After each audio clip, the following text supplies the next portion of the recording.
we need to be gearing the next generation of farmers and cattle ranchers with the correct tools to be successful in this industry.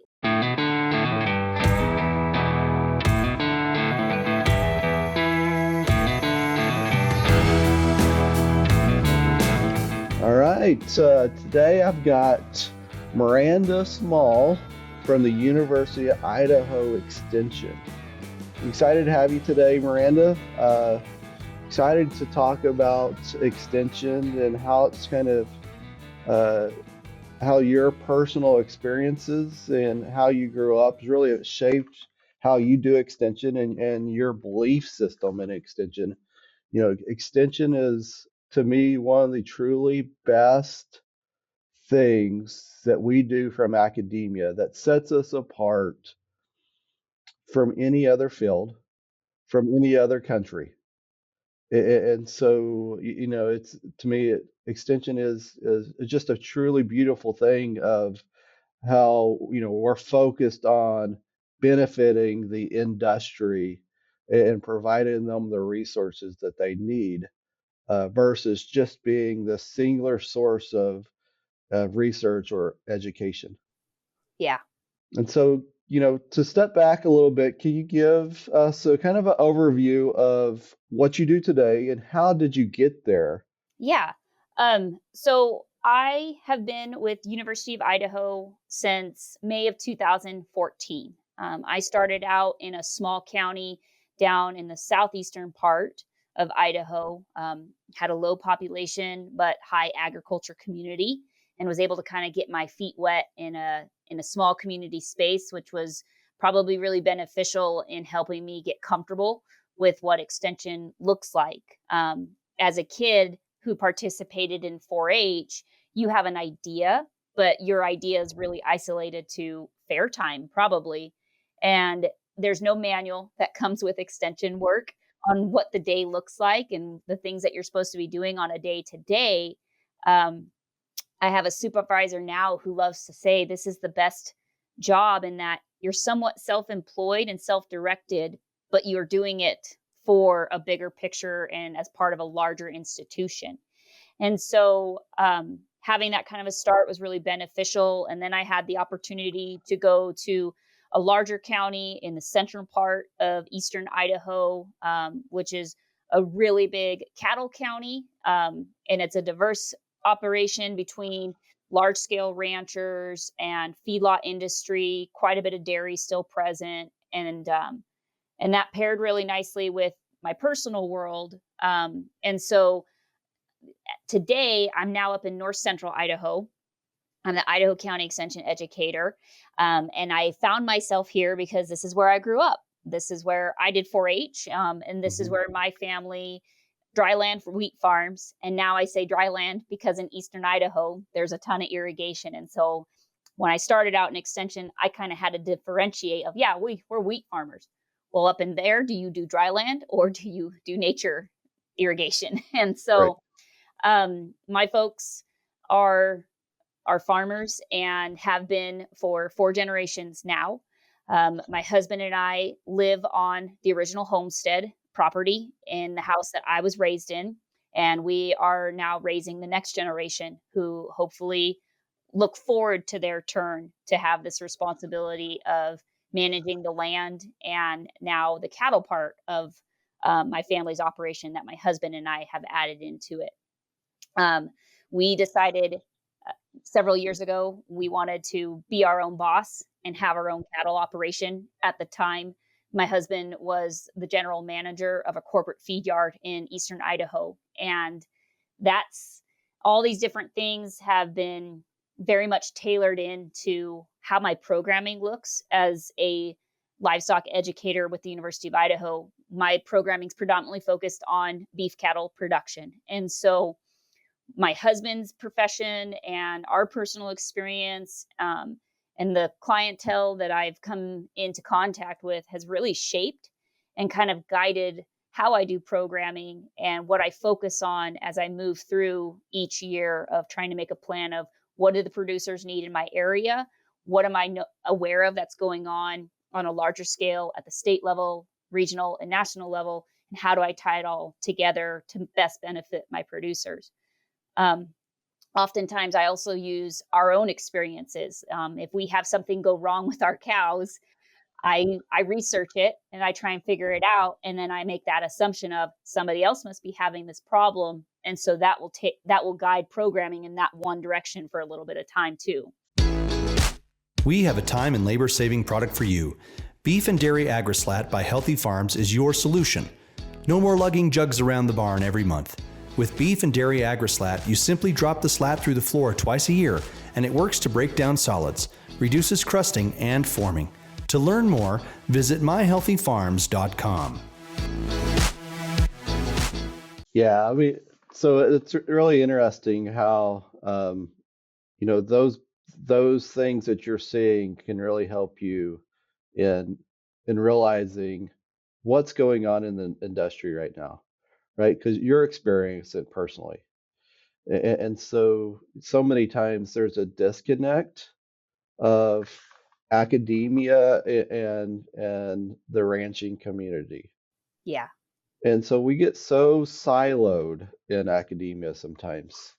And it's, beef production or just ag in general is so complicated and so diverse. And the complexity is very high. And we get so siloed sometimes as I'm a beef cattle nutritionist. Well, ranching is not about nutrition, right? It's a small segment of ranching. And so, but we get so segmented sometimes. And so I think, you having feet on the ground or skin in the game really benefits your producers because you're experiencing what they experience. And I try to share with them too, like on our operation, this is something that we're trying to do, or this is something we want to do, or something we've had problems with, and kind of what we've done to deal with it. Because I feel very strongly at no point in time should a producer ever feel like they're being talked down to when it's their livelihood, and unless you're living it with them, it's really hard to kind of chastise them, and that's not the way to go about it. It's more, we're in this together, let's all work together to see what we can do to do better. Yeah, because at that point, you're part of the community. Mm-hmm. And so you're not distinct, an outsider looking in. You're part of it. And so, you know, I would imagine in your circumstance, they look at you differently than they would look at, you know, even a newly hired educator that came in for somewhere else. Yeah. And so, because so much of extension is relationships. And they have to trust you to be able to go to you with their problems. And if they don't trust you, if you don't have that relationship, then they're not going to utilize the resources that the university has for them to help them. Right. That's great. And so, how has your role in extension shaped your ranching and farming operation as well? So I see it as kind of helping us recognize where we can start being more innovative, Hmm. or we can do a better job fine tuning things, Yeah. um, and just kind of being really diligent about, we need to make sure we're doing this because we know what the end result is. Um, like our mineral program in the last year or so, we've gotten progressively better about kind of managing at our ranch level. And then on the other side of it with the farm, we continue to have discussions around what can we do as an operation to implement cover crop usage where it's benefiting the livestock side of it, but is also going to have some kind of a positive impact on the agronomy side of it. And then that kind of brings in some of the succession planning areas, which are a very emotionally delicate topic. um, Sure. and and so it helps me try to recognize what it is we can do realistically in our operation, what some of the things that are coming down the pipeline that we might be able to get prepared for better, because I've got the extension side of things helping me stay aware. And also the benefit of the connections, industry experts, the other producers in other regions who are already trying some of this stuff that one of my colleagues wants me to reach out to and get more information. And so for us, it's been a really wonderful two-way street because we're getting benefits on both sides of it. No, I was going to touch on that point is that the resources you have really benefits your operation. And so many times producers don't realize the resources that they have. And it's unfortunate because I've even had ranchers say, I didn't know Extension will do rations for us. Yeah. And I'm like, we are a free resource. Well, free. They pay it's taxpayer paid, right? But they're paying for it. They have this great resource to help them. And so many times they don't realize the resources that are available. Hmm. And so, your operation really probably benefits from knowing exactly some of the resources that you have or where to go to get those answers to complicated issues. Succession is one of them.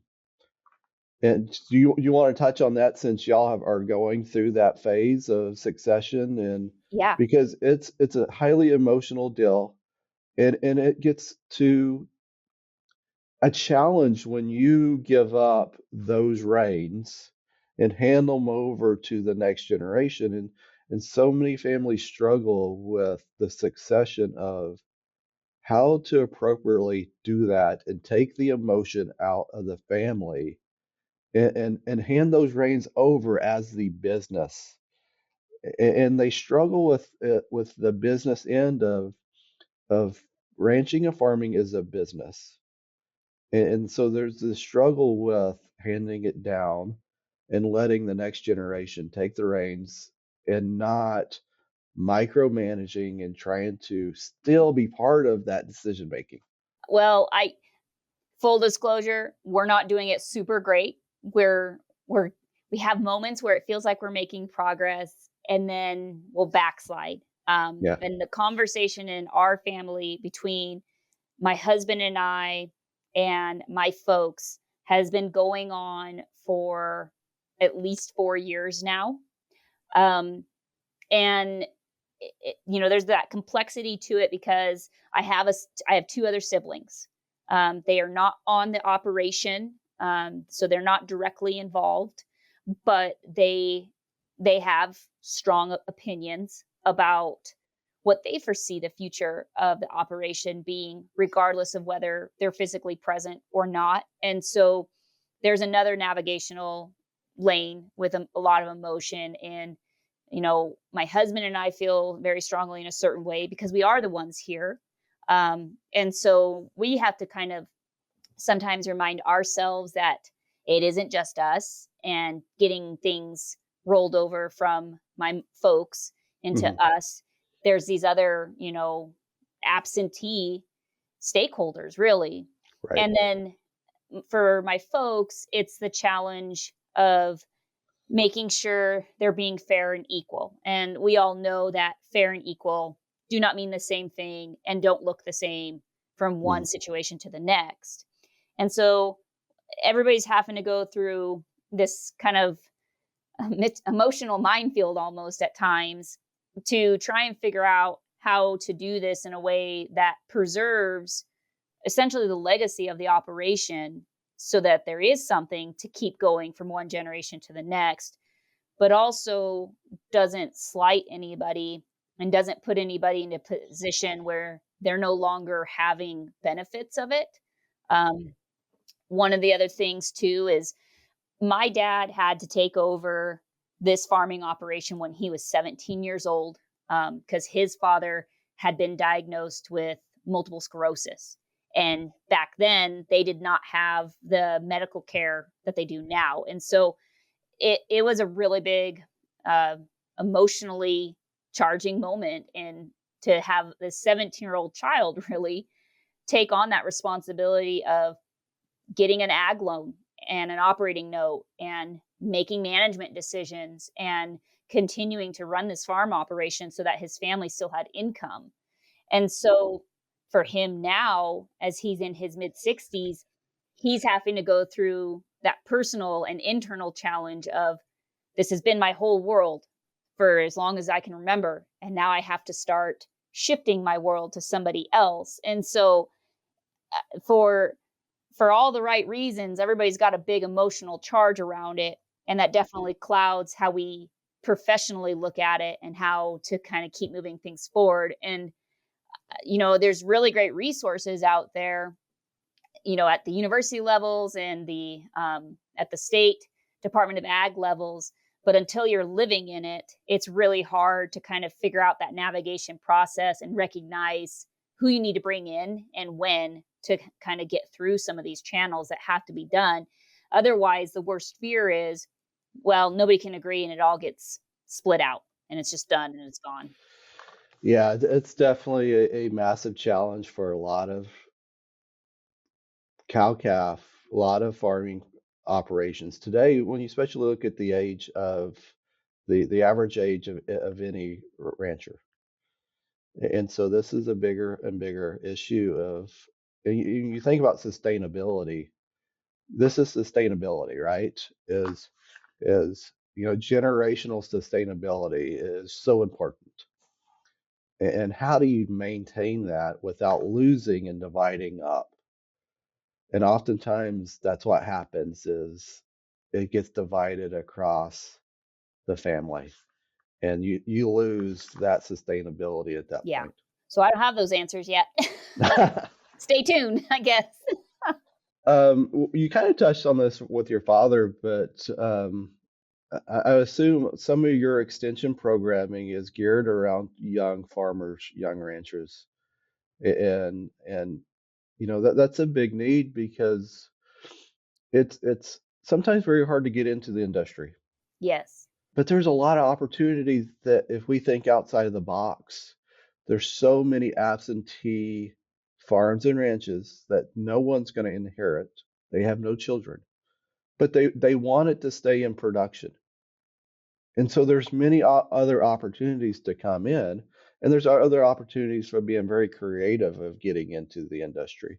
Do you want to touch on how your role in extension is focused on those young farmers and ranchers and getting them started? Yeah.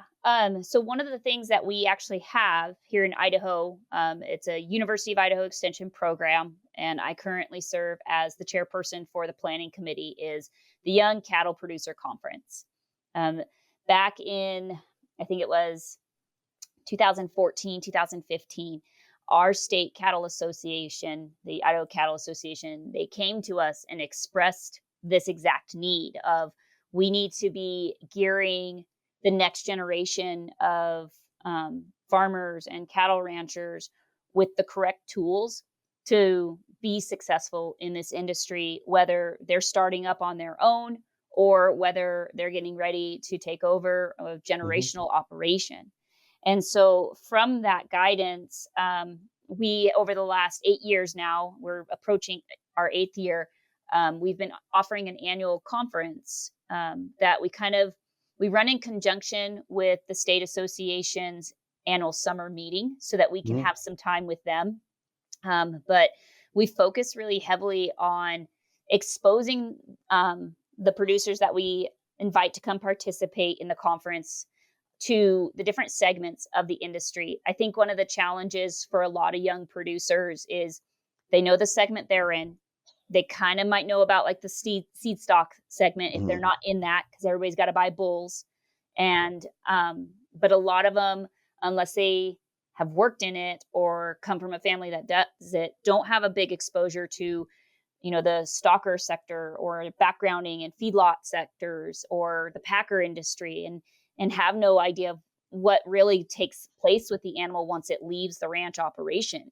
And so we spend time bringing in speakers to kind of expand further on the industry and also kind of share some of the personal components of, this is what we struggled with.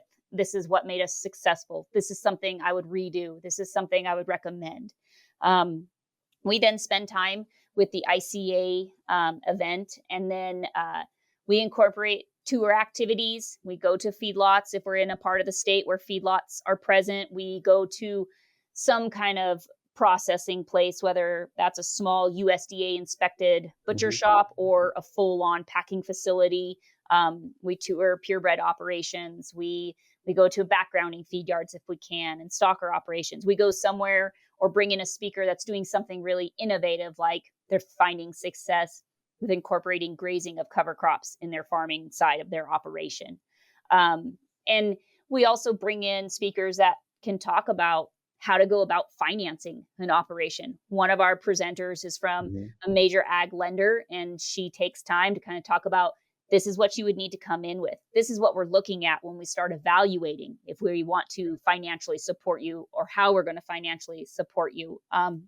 We have another speaker come in and talk about how to consider risk management strategies, whether that's the PRF insurance policies or LRPs now, and how to kind of pay attention to your costs and making sure you're a low cost producer versus a high cost producer.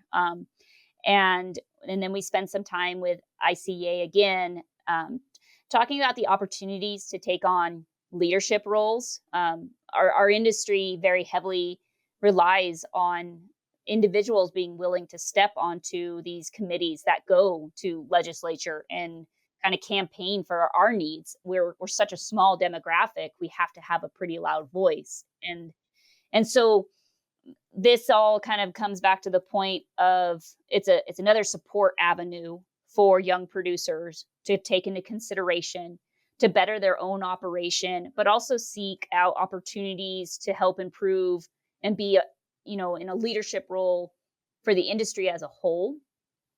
And so yeah, that's one of the big focuses that we have here in Idaho, is that young cattle producer conference. Are you seeing a increase in producers that have no experience coming back? And it could be sometimes their family had a ranch, they left, and now they're inheriting this ranch, never been around the ranch, and now they're coming back and being put in a position where they now have to learn quickly how a ranch works.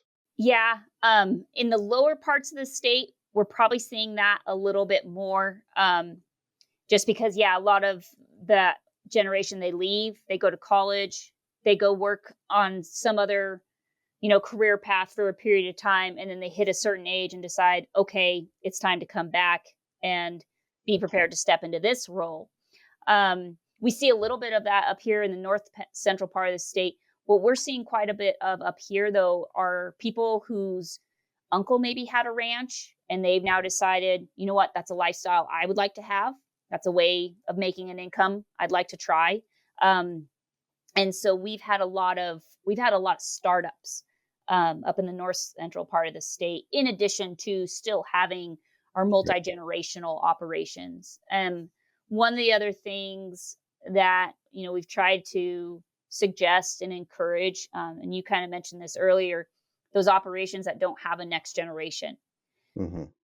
and just the importance of building social capital with those kind of individuals and figuring out how to work with them and being patient with that process, because it's no different of a process than it is like with my own father on how the succession looks. A lot of those guys and those families, they poured their whole life into it, and while their children want it to be taken care of, their children might not necessarily want to be the ones that do it. And so it's the same exact situation of, you've got to make sure you're taking time to build that relationship with those individuals, and there's good ways to go about it.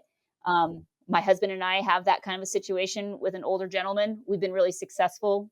We have a very good relationship with him, and we feel very blessed that we have him in our life and that we have the relationship we have with him. But a couple miles down the road, I'm watching another situation where that operation is getting leased out to another Hmm. young operation, and the young operation is maybe not approaching it in that same kind of regard, and so they're having some more bumps.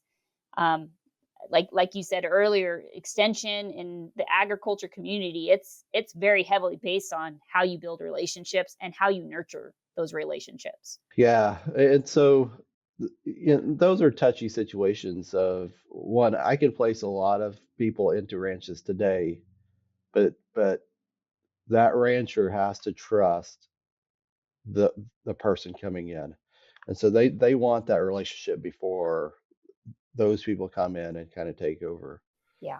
But there's a lot of those opportunities because of so many ranchers don't have anyone to take over, but they want to maintain the ranch.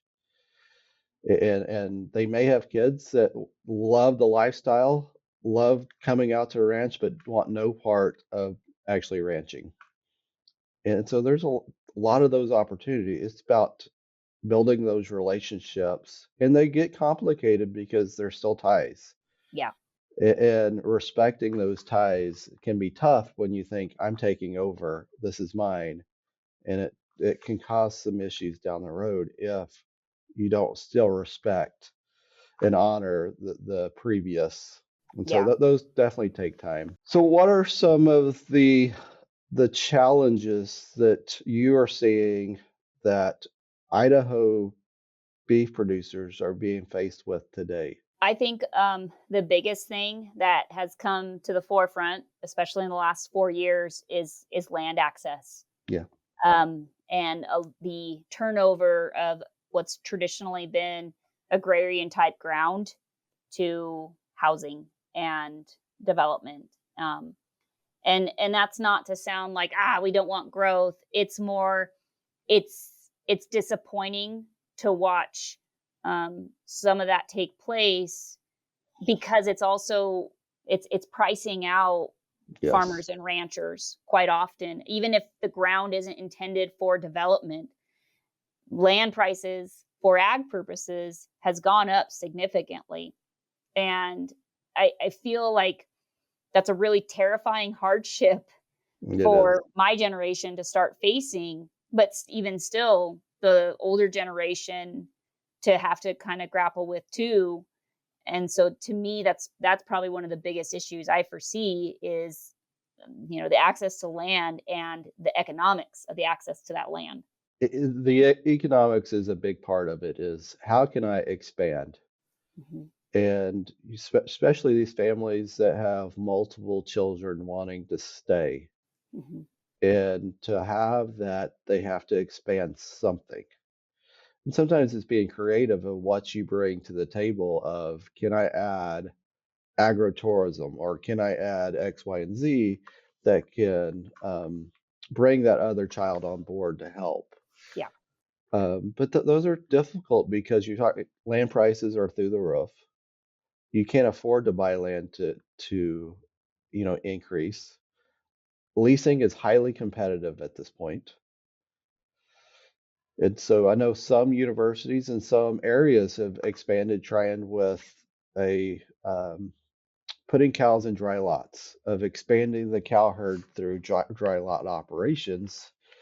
But I'm a range person, and I love, cows should be on the range, should be grazing, and so that's a hard one to swallow. Is land, expansion of urban areas is really hurts a lot of range operations, and it's really driving up those prices, and it has caused a big issue in the beef world.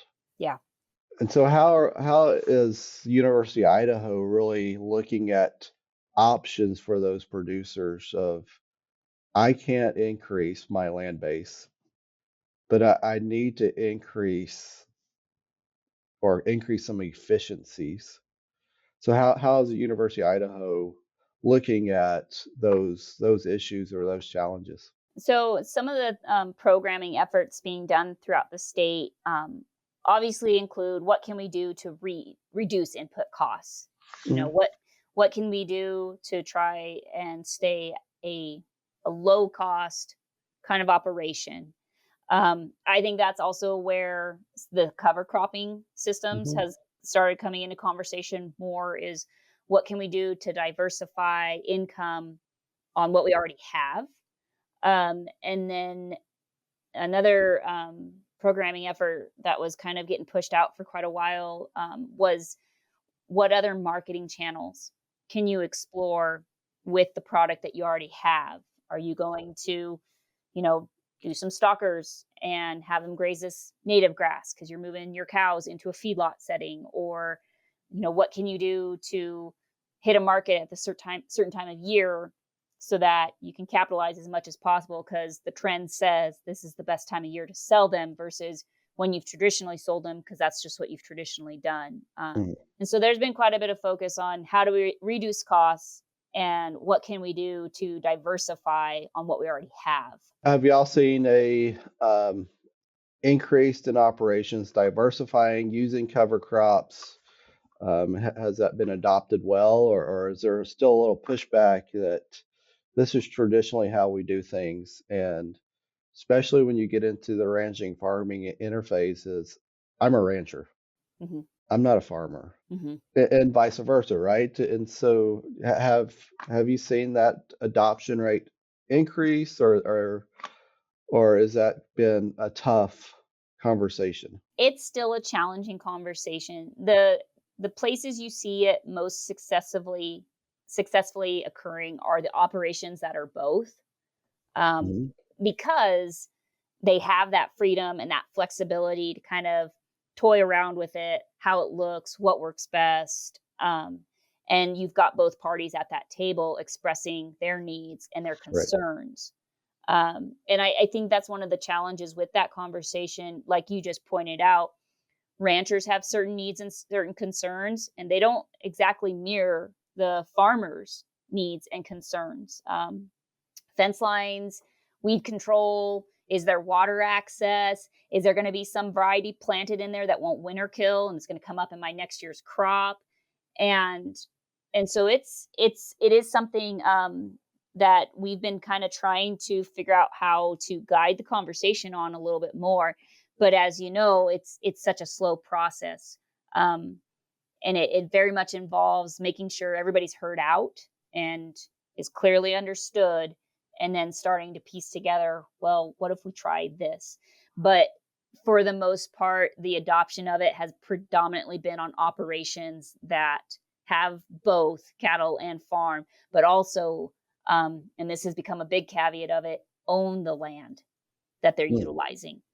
Um, when it's being leased and it's a share crop situation on the farm side, it gets a lot more complicated because you've got landlords who are supposed to be getting potentially a 30% income off of this. And so there's so many different nuances, and it's just this huge maze and this huge web of overlap, that it's just kind of a slow process, and most of it's being done on a whim and a prayer.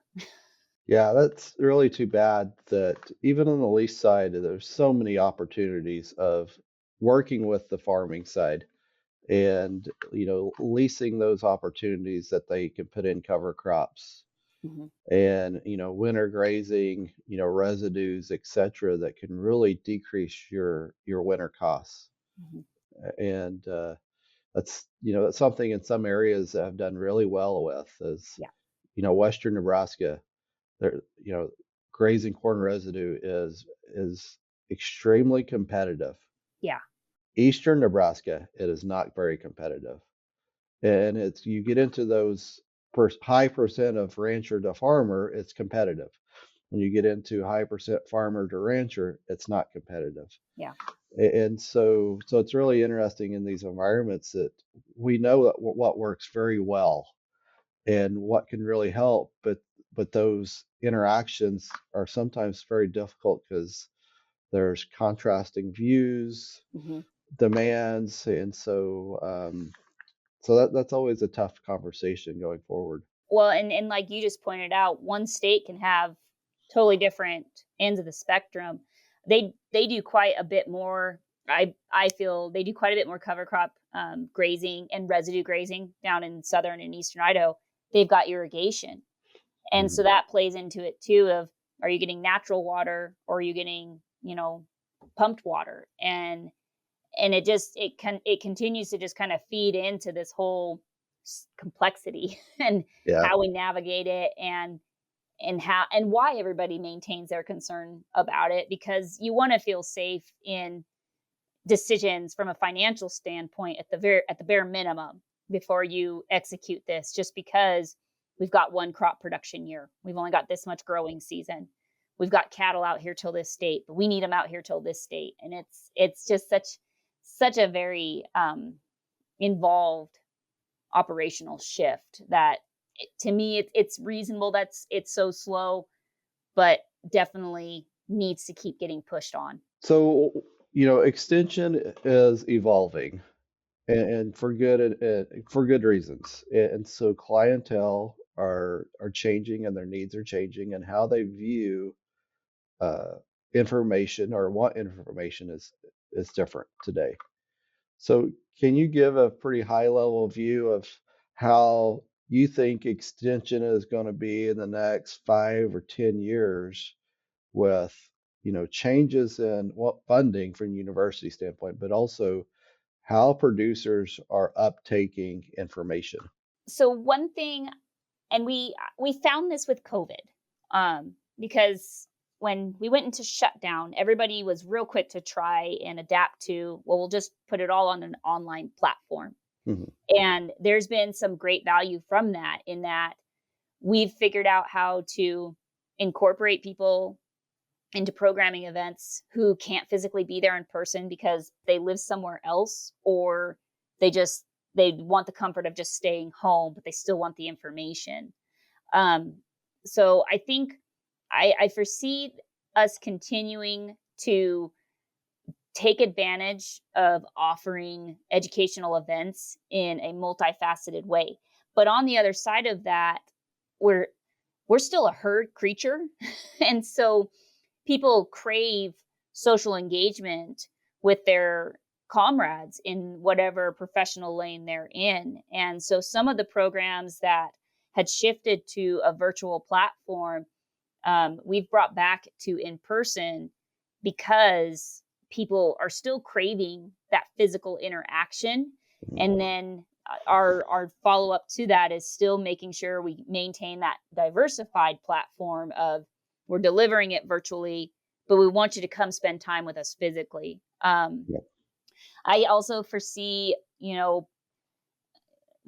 physical mailing has kind of been something that has gone by the wayside, especially in the extension thing. I appreciate that there's still publications that come out physically, but smartphones have enabled everybody to have what they need in their hand right away, in an email or on a link somewhere. And so I foresee us continuing with that trend of, we're going to kick information out electronically, because most of the population is used to seeing it on a phone rather than in their mailbox. Yeah, as much as technology can help, relationships are important. And as much as universities would like us to do more from a computer based, you still have to build those relationships. You have to have a face out with producers. Yeah. And so we can never give that up. I think it would just be so sad if we lost that face to face time. And just because, as a presenter and as an educator, for me, I feed off of audience interaction, and people don't have that same engagement through screens as they do with, we're physically in the room together, so let's discuss this, let's get into a conversation about it, forget the slide deck, let's discuss what's going on and have multiple people participate in that. Whereas Right. if we get into too much of a one lane online platform, virtual platform, we're removing part of that, and that lessens the value of the information, because there's not discussion around it supporting what's being taught or delivered as a topic. It's time for our famous three. So to wrap us up, I've got 3 questions for you. Okay. And so the first question is, what is your go-to beef resource? Book, website? What do you recommend? I rely quite a bit myself, and I encourage producers to also take advantage of going to the National BQA website and referencing to the manuals and the audits. There's an abundance of information, and it's kept up to date really nicely, and it covers the whole gamut because all these production practices and management decisions, they're all flooding into an end product and an end carcass quality. And so to me, that's always a really highly valuable resource that I go to. Great. No, it's a great resource. What's your favorite book, resource that's non-ag that you highly recommend people utilizing? Any cookbook by Pioneer Woman. I really love to cook, and obviously we eat a lot of beef. Yeah, And so as a beef ranch wife herself, she's very good about featuring beef recipes in her cookbooks. that's great. Great. And lastly, in your opinion, what sets apart a really successful beef professional? I think producers, regardless of operation size or sector or end goals, the producers who are committed to the practice of being lifelong learners are the ones that they're gearing themselves with the information and the resources to be ready as our industry continues to evolve and be impacted by outside factors. And they're the ones that will most successfully be able to withstand and sustain when there's hardships. And so Yep. being a successful producer means that commitment of you're going to continue learning and recognizing opportunity for operational growth and the directions to explore. No, that's a great answer, and I completely agree with it. So, well, thank you for jumping on. I really enjoyed the conversation around extension and things going on in Idaho and your programs. So it sounds like a lot of great things and really helping a lot of producers. I appreciate the opportunity to come and visit with you and share some of what's going on here.